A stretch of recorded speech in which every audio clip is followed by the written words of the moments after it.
สบายดีท่านผู้ชมที่เคารพข้าพเจ้าสาวภากิมณีวงศ์ต่อไปเส้นทางติดตามสมข่าว ผู้นำเฮาต้อนรับบรรดาทูตานุทูตอวยพรวันชาติที่2ธันวาคมรอบ42 ปี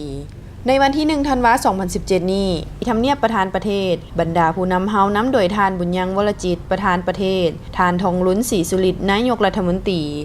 ทานพันคำวิภาวันฮ้องประธานประเทศ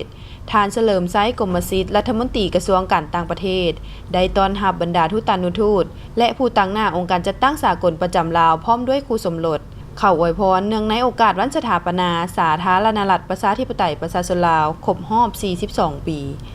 ทานจอห์นโอเวนวิลเลียมทูตอาวุโสได้ต่างหน้าให้แก่บรรดาทูตานุทูตผู้ตั้งหน้าองค์การจัดตั้งสากลประจำลาวแสดงความสมเสยต่อผลสำเร็จในหลายด้านที่สาธารณรัฐประชาธิปไตยประชาชนลาวญาติมาได้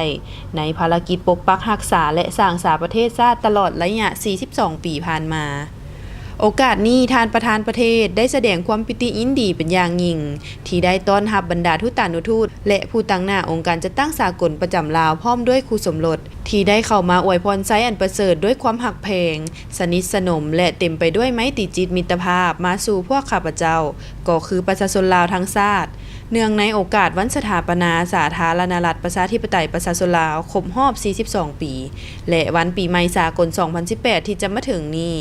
ลาวย้ำใดก็ถือเอาการส่งเสริมการท่องเที่ยวเป็นแขนงการเศรษฐกิจปลายแหลมหนึ่งที่สำคัญเพื่อประกอบส่วนเข้าในการพัฒนาเศรษฐกิจสังคมของประเทศเพื่อเป็นการดึงดูดนักท่องเที่ยวทั้งภายในและต่างประเทศเข้ามาท่องเที่ยวและเยี่ยมยามลาวหลายขึ้น